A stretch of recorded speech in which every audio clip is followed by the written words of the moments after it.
যে এটা অত্যন্ত একটা আত্মবিধ্বংসী কাজ করলো সরকার। দেশের রাজনীতিকে আরও বেশি সহিংস এবং আরও বেশি এককেন্দ্রিক করার দিকে তারা পা বাড়ালো। যদি শক্তি থাকে, যদি অস্ত্রবল থাকে, টাকার জোর থাকে এবং প্রশাসনে তার ক্ষমতা থাকে, তাহলেই তো সে নির্বাচিত হবে। এখন একজন এমপি যে উনি মনে করেন আমি তো এমপি আছি, উপজেলাতে যদি আমার ছেলেরে দিতে পারি বা আমার বউকে দিতে পারি বা আমার ভাতিজাকে দিতে পারি তাহলে এইটাও আমার হাতে চলে আসে, ইউনিয়নটা যদি আমার নাতিকে দিতে পারি তাহলে ওটাও হাতে চলে আসে, তাই বনে তো আমি রাজা, আমি সব খাবো। আলোচনার শুরুতে আমি ডাক্তার স্বাগত হোসেন শায়ন্ত ভাই আপনার কাছে যেতে চাই। আমরা ট্রান্সপারেন্সি ইন্টারন্যাশনাল বাংলাদেশ টিআইবির আজকে যে রিপোর্ট সেটি নিয়ে আমরা আলোচনাটা শুরু করতে চাই। সেখানে বলা হয়েছে যে 13 জন মন্ত্রী এমপির স্বজনরা উপজেলায় যে 141টি উপজেলা প্রথম ধাপে নির্বাচন হচ্ছে সেখানে তারা অংশ নিচ্ছে। এছাড়াও যারা অংশ নিচ্ছে তারা সবাই সরকার সমর্থক, সে কারণে তারা অনেকটা সংঘাতের আশঙ্কা করছে। আপনার কি মনে হয় যে এখানে যেহেতু একপাক্ষিক বা একই মতাদর্শের একই দলের হতে পারে, তার আবার কেন সংঘাত হবে? আপনাকে ধন্যবাদ জানাচ্ছি। আর আমার সঙ্গে দুইজন সিনিয়র পলিটিশিয়ান, দুইজন অভিজ্ঞ রাজনীতিবিদ, পার্লামেন্টারিয়ান, সাবেক এমপি আলোচনায় আছেন। তাদের প্রতি শ্রদ্ধা এবং যারা শুনছেন সবার জন্য শুভকামনা রইল। প্রথমত হলো বাংলাদেশের রাজনীতিতে সংঘাত ওতপ্রোতভাবে জড়িত। এটা বাংলাদেশের অভ্যুদয়ের সময় থেকে আমরা দেখেছি।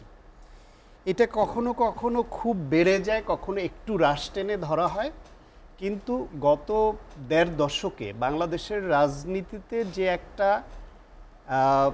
ক্ষমতা কেন্দ্রীভূত, একমুখী ক্ষমতা কেন্দ্রীভূত হওয়ার যে প্রক্রিয়া চূড়ান্ত রূপে পৌঁছেছে, সে কারণে আভ্যন্তরীণ সংঘাত বেড়েছে।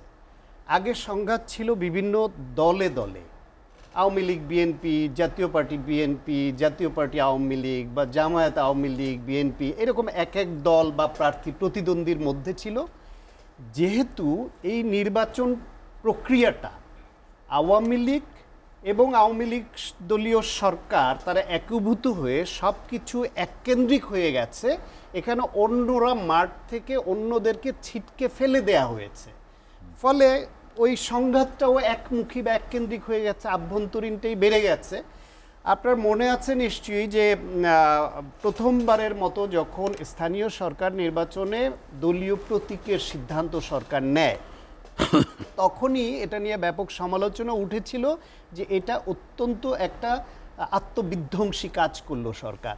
দেশের রাজনীতিকে আরও বেশি সহিংস এবং আরও বেশি এককেন্দ্রিক করার দিকে তারা পা বাড়ালো। তারা আমলে নেয়নি। আমলে না নিয়ে একটা স্থানীয় সরকার নির্বাচন হিসেবে ইউনিয়ন পরিষদ নির্বাচনে তারা গেল, যেই নির্বাচনটা দলীয়ভাবে ঘোষণা দিয়ে বর্জন করলো বিএনপি এবং তাদের জোটভুক্ত অনেকে। সেই নির্বাচনে শুধু আওয়ামী লীগ ভার্সেস আওয়ামী লীগ ইলেকশনে অন্তত বিভিন্ন সংস্থার জরিপে 116 জন মানুষ খুন হয়েছিল আভ্যন্তরীণ কোন্দলে একটি স্থানীয় সরকার নির্বাচনে, যেটা বাংলাদেশে স্থানীয় সরকার নির্বাচনে মৃত্যুর রেকর্ড করেছিল। পরবর্তীতে এসে যখন দেখলো যে সরকার, যে বিরোধী দল এইভাবে যেহেতু তাদের নির্বাচনে আসার পরিবেশ নেই বলে তারা বলছে এবং আসছে না, নিজের দলীয় লোকরাই প্রতীক নিয়ে একজন দাঁড়াচ্ছে, আবার বিদ্রোহী অন্যরা আবার দাঁড়াচ্ছে দলের বিপরীতে গিয়ে, তাতে এই খুনোখুনি মারামারিটা ব্যাপকতা লাভ করছে।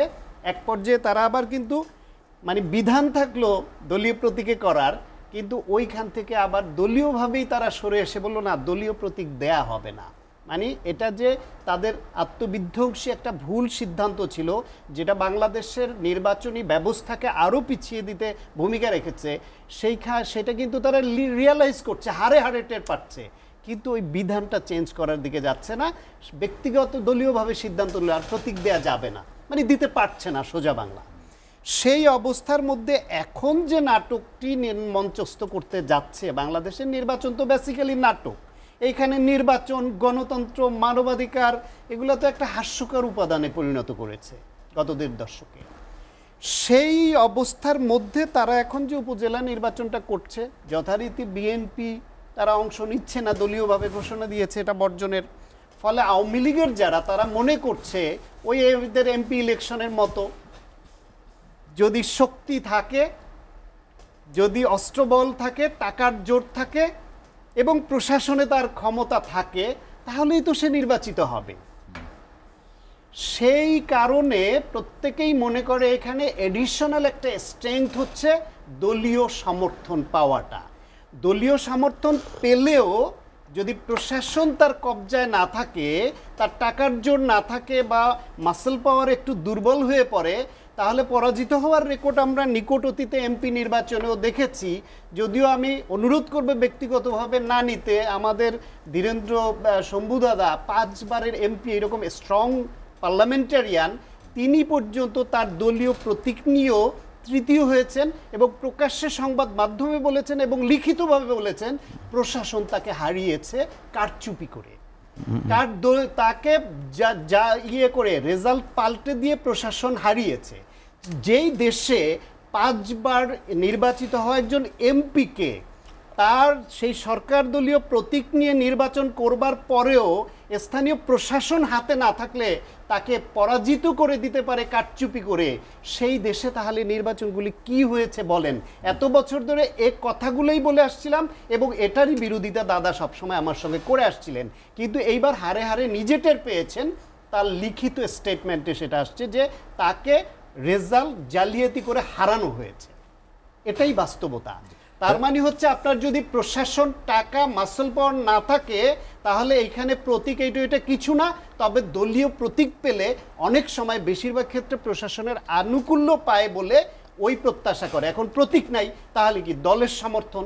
সেই দলের সমর্থনের বেলায় হলো কি, যারা যেখানে এই দেশে যে সব আমি খাবো, আপনি সমস্ত ক্ষমতা কেন্দ্রীভূত করে এককেন্দ্রিক করছেন আমি খাবো বলে, তাহলে আপনার ফলোয়ার যারা, তারাও যে যার জায়গায় যার যার বনে তো সে বাঘ হতে পায়, চায়, মনে করে আমি খাবো। এখন একজন এমপি যে উনি মনে করেন আমি তো এমপি আছি, উপজেলাতে যদি আমার ছেলেরে দিতে পারি বা আমার বউকে দিতে পারি বা আমার ভাতিজাকে দিতে পারি, তাহলে এইটাও আমার হাতে চলে আসে। ইউনিয়নটা যদি আমার নাতিকে দিতে পারি, তাহলে ওটাও হাতে চলে আসে। তা এই বনে তো আমি রাজা, আমি সব খাবো। তো কেন্দ্র যদি শিক্ষা দেয় আমি সব খাবো, সব দলকে জেটিয়ে বিদায় করো, তাহলে তার ফলোয়াররা ওইখানে যদি ওই আচরণ করে, এটা খুব দোষের হয়। সেটাই হচ্ছে এবং সে কারণে আশঙ্কা হচ্ছে।